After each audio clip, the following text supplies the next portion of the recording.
Married men of Reddit, what's your secret to happily living with your wife for years on end? Compromise. You have to give and take. Also, it's best to be on the same page on money, religion, and politics. Once you get married, you must accept that your life changes from me to we. 40 years in December. Always put in effort for her. No matter what you do, over a long enough period of time the tedium of your daily life will make you want to take her and her love for granted. You have to actively fight against this doldrum of complacency. You have to always try, always show your love, because the second you allow your relationship to stagnate, it will also begin to deteriorate. Know when to speak and when to clam up. It goes both ways. You don't need to say everything that comes into your head. You can always apologize, but that still doesn't unscramble the egg, so to speak. Think about it, then speak or not deliberately. We became best friends, we put each other's best interests ahead of our own. Compromise, common goals and interests, multiple vacations each year, weekly date nights, communication. Most of the comments already mentioned compromise. Also, don't forget a date night once in a while. Bring home flowers for no reason. Learn to listen. No chores are specific. If something needs to be cleaned or picked up, just do it. No need to keep score.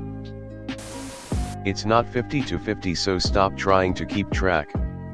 Each needs to try for 100. Don't help with household chores. It's our responsibility just as much as our spouses. Be creative to keep the spark alive and put in the work romantically and in the bedroom. Know when to pick your battles, some things just aren't worth fighting over. Let your partner know that she is always first and foremost to you and you always take her feelings into consideration. I've been trying to do that for our 33 years of marriage. That doesn't mean that I always live up to that ideal. I'm only human and I do fail in this from time to time, but the effort that I put in the other times makes the failures stand out as aberrations rather than the norm. I heard something one, it said most marriages split up because of three things. Asterisk finances. Asterisk parenting. Asterisk intimacy. Talk out these before getting married. Personally, finances were the hardest for us to talk about. I've had friends who have gotten married and one wanted kids while the other did not. One was $200K in debt and the other didn't know this going in. You have to be open before you say I do. Not the man, but still think I have helpful advice. Always talk about things before they become big. For instance, if something bothers you, bring it up immediately rather than allowing it to fester. 10 years later and we've still never had a fight. Small disagreements. Sure. But our communication is so strong and we know each other so well, that we can easily see each other's perspective. We have the necessary mutual respect to assume the best in each other and not get angry. Lots of good advice here already, but remember that feelings come and go. Live every day like you are in love with your wife even when you're not feeling it. That is real love. The feelings will come back. Acknowledge her efforts and be okay with not always understanding her feelings. Communication is the fucking key. It's easy to get into arguments, and arguments are actually important to have, but sometimes it can be good to just nod and agree against your will because the result is worth. And if you don't want to agree, at least try to let her talk to the point, and listen. It's important to surprise her with gifts, but material gifts can only take you so far. It's the small things in life, so if she is always cleaning the house, then pick up the vacuum one day and surprise her with a clean home. Basically listen to her needs, but they don't always want to be asked about them, they often want you to just figure it out. So keep secret notes when she is complaining about something, what she likes and so on. Then when one day you can surprise her with a heated blanket and she will be so happy, not mainly for the gift itself but because you have noticed that she is complaining about the cold evenings.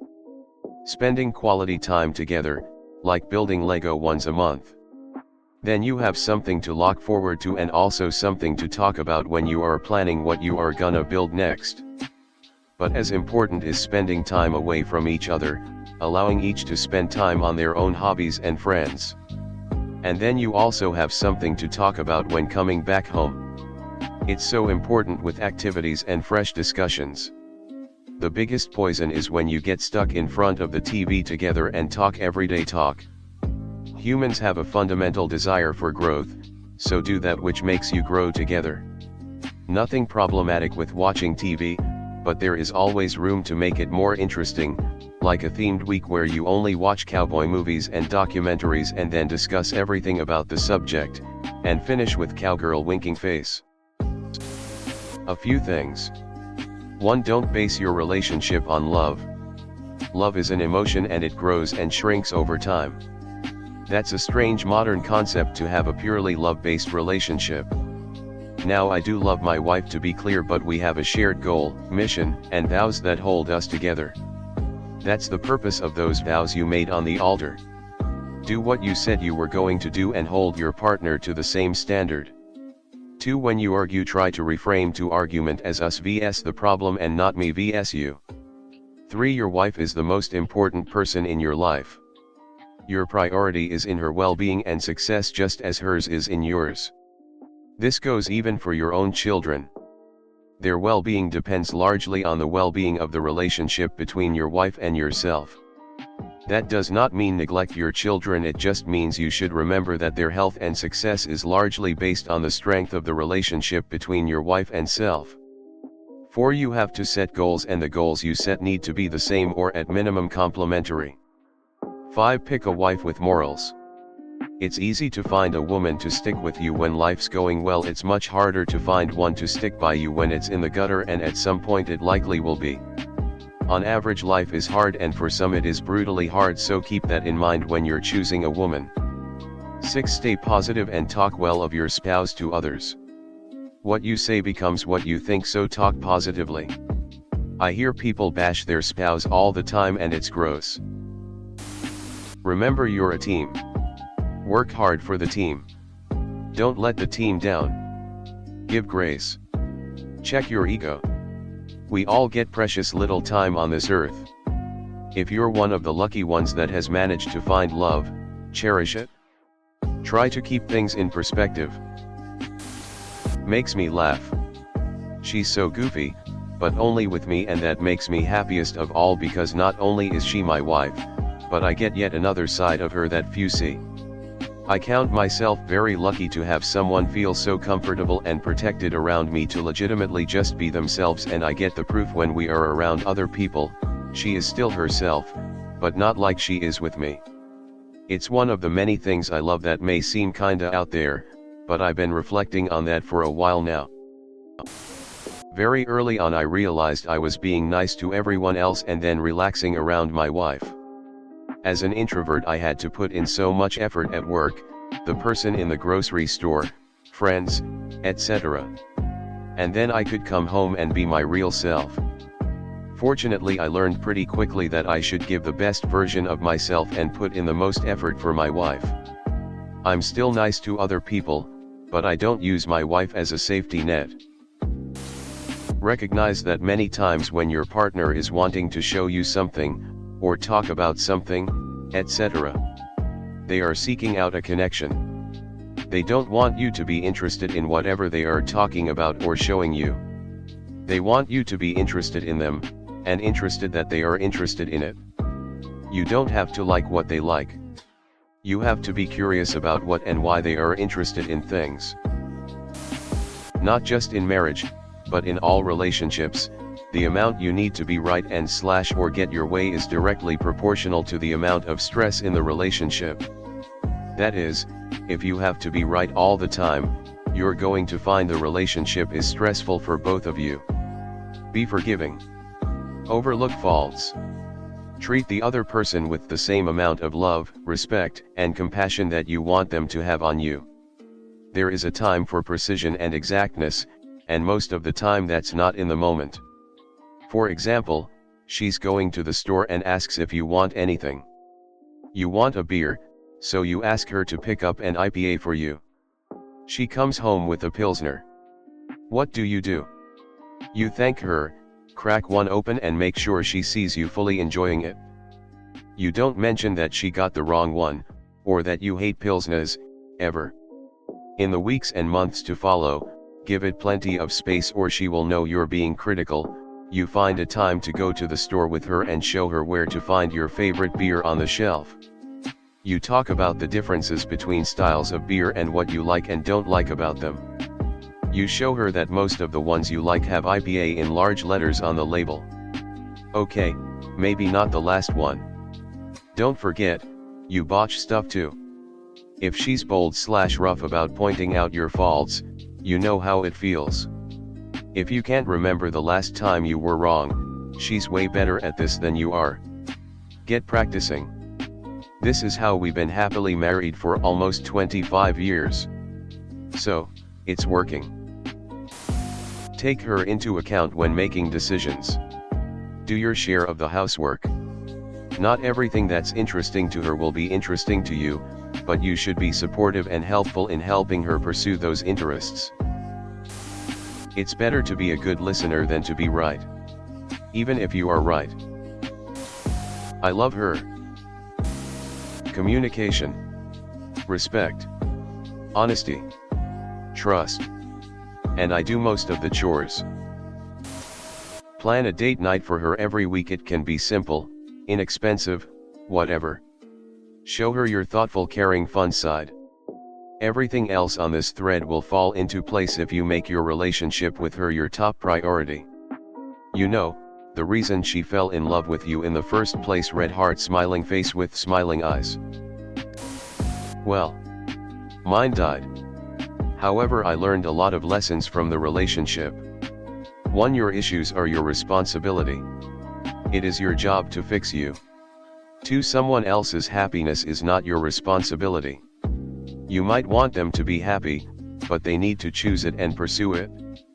3. There's a difference between supporting and scaffolding. The former is about giving resource, the latter is about avoiding triggers.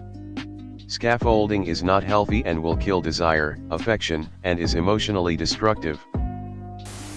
Marry a friend you would want to cruise with, and wouldn't get too annoyed if you were trapped in the room for the whole trip. Honestly, she isn't perfect, neither are you. Find someone who accepts your faults, or at least puts up with them, and same with hers. That makes things easier. Spend time with her, just her. Nothing makes my wife happier than just sitting on the couch and actively listening to her. There is a sexual component, of course. You both need to feel free and comfortable to talk about likes/dislikes, wonder ifs and such. But most of all, let her know you have her back, and know that she has yours. Especially against the kids. If the kid says, "Mommy told me to ask you about X," your first question should always be, "What did Mom say?" If it's no, that's the answer. Stand up for each other and just show her you are there for her. Lasted me 13 years so far. I also learned this the hard way with my first wife. Over the years, you'll encounter problems of different shapes and sizes. If you approach these problems, together, as the two of us vs. the problem, the rest will pretty much work itself out. I'm a woman, but my husband and I insist there's 2 reasons that we're together: we live below our means and we schedule sex. You can't fight about money when you live below your means. And, especially after kids, you won't have sex if you're not making the time to schedule it. Warning, generalizations ahead. While not always the case, men generally are not socialized in a critical housekeeping skill as children, which is problem identification.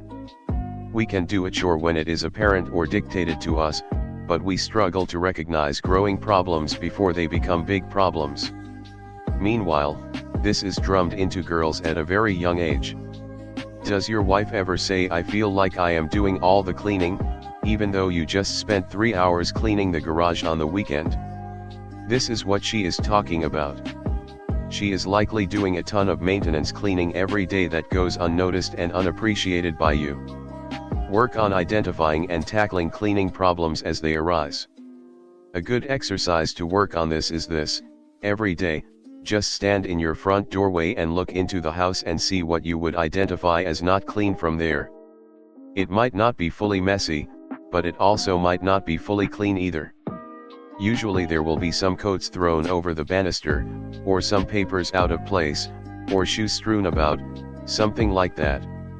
Try to at the very least make your wife's first step in the door look nice and tidy. Maybe you can't do the whole floor, but you can usually take 5 minutes to tidy up the entrance. Once you do this for a few months, you will start to notice these things and act on them automatically, and your wife will be a happier person for it. Laugh at each other. Don't take yourself or them too seriously.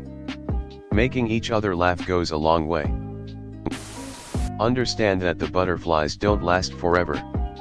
Some people leave the marriage in search for that feeling. There will always be arguments in a long marriage. Learning to compromise and work through them is key. Giving up and leaving is not an option when we disagree. Other than drugs, cheating, physical abuse, or other serious crimes, everything else can be worked out. Live together before you get married. I swear, so many relationships fall apart because people just live lifestyles that are incompatible. Find someone who handles stress and fights in healthy ways. I knew my wife was the one on our third date, because my car tried to kill us as I was driving her home. Instead of panicking or freaking out, she was furiously Googling the car troubles we were having, looking for a solution. For fights, you want someone who will bring up grievances early, but not frame it as something fundamental to your character. Basically, when you get into a fight, it should be you and your partner vs the problem, not you vs your partner. Personal attacks and name-calling during fights are total no-goes. All great relationships are based on conversation. Not just talking, but true revelation of who one is and being non-judgmental of who the other person is. My wife creates life and love and beauty wherever she goes.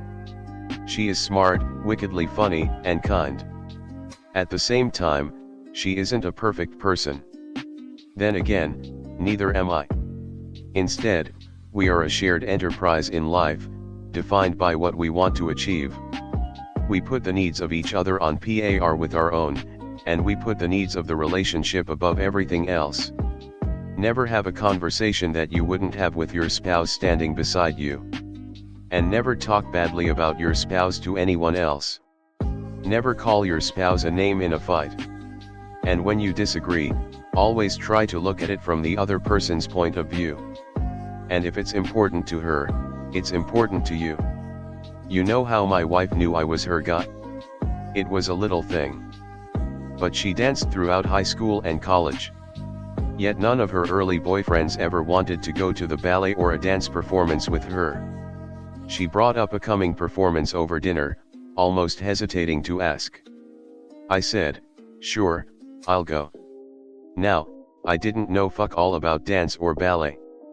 But I asked intelligent questions and watched it in an appreciative way. And, afterward, I didn't make fun of it. Because, again, it was important to her. And she's the same way about my passions in life. She never thought much of baseball. But on our fourth date, I took her to a baseball game. She now knows how to keep score during the game. The accountant in her knows the teams, the players, and the strategy. Just as I will watch the ballet with her, she knows to schedule visits to MLB parks when we're on vacation. It's been 34 years since we first met. Still rocking. It's not what you think. My belief is the secret to a successful relationship are the things you don't notice. Resentment is a relationship killer. It accumulates and compounds. Dirty clothes are left on the floor. Dirty dishes are left in the sink. Things don't get put away. The bathroom doesn't get cleaned. The dishwasher doesn't get unloaded. These frustrations add up until one person has had enough. The key, I have found, is picking up and putting away my dirty clothes. It's taking that thing I left in the living room downstairs and putting it away. It's unloading the dishwasher without having to be asked. But here's the key: when people in a relationship do these things consistently and proactively, they do not get noticed. She doesn't realize or notice that my dirty clothes are no longer on the floor. What it does is it removes a potential negative. In that, if I did not pick up and put those things away, she would see them day after day, and that would lead to frustration, resentment, and anger. You only notice them if they don't get done, but you don't get bonus points for doing them. So it's a difficult thing to do these kinds of tasks, because your partner is completely unaware when they get done. It's about building up a two-sided relationship, or both people do these things, and even though they don't get noticed, they don't allow the seeds to resentment to grow. And when you do this consistently over time, you are fully aware that the other person does this consistently, and even though you might not notice single events, you know they are taking the time to do things to remove obstacles literally and figuratively. And you appreciate it. This is what love feels like. This is what leads to gratitude and appreciation and longevity of relationships. 22 years 17 married. No kids, so there's yeah answer. We just love each other's company and our own time, which we equally enjoy. Communicate, compromise and respect. I take 30 minutes every Monday morning that I call anti-autopilot planning. I plan dates, activities, etc. that makes sure I am intentional about getting the most out of life. Relationships, and particularly marriages, are work. Some are easier than others depending on the couple's personality fit, but no marriage can get by without work. You have to work at carrying the romance when your spouse goes through a phase of selfishness or depression. You have to carry the finances when tough times hit, and that doesn't mean earn all the money. It means don't ignore the financial pressure and work with them to develop solutions together. It means letting them take care of you when you don't want it. It means working at compromise even though you know you are right. If you want longevity, you have to fight for the things that will keep you together and let go of the things that tear you apart. Lastly, not everyone will be able to spend the rest of their lives together. The people we marry do change, and you can choose to change along with them, or decide it's too much change and you can't go there. What is certain is that the person you married will look different, have different wants and needs, and will behave differently as the decades go by. Try to make your changes something that keeps things together during that time. Communicate your fears and worries when it doesn't, so they can choose a path as well. And accept them for who they are now and tomorrow. Don't try and keep them who they were. Communication, communication, communication, and mutual respect. Chores. Get that crap figured out early on. Your spouse is not only your legal partner whom you love, but your roommate. My friend, my wife never wants to have sex. She's always too tired. Well, that's because she does 95% of the cooking, cleaning, and childcare, and she is tired. They're divorced now, and I know that's one of the main reasons. Also, his apartment is a messy shithole, and he complains how much work it is on the days he has the kids. Well, duh.